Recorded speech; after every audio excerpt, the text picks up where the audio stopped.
Let me tell you something. If you got a group of friends and y'all come together, just say something out of the blue like, yo guys, I got this business idea and I think it will make us rich.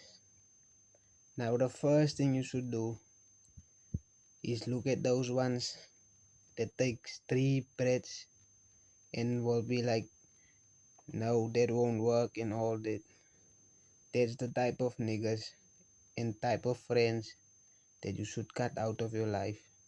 Because if you have those kind of friends around you, you will never succeed. You should find friends that if you tell them that you have a business idea, they should be like, yes, that's some good shit.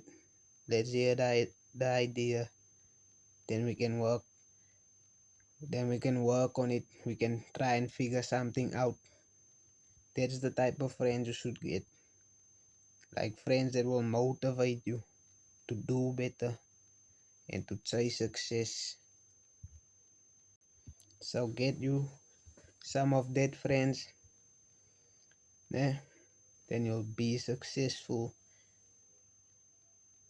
So just make sure you hit that subscribe button, please, and follow my journey. I will be posting frequently now. I know I haven't been like active on my YouTube channel, but I will be posting a lot now.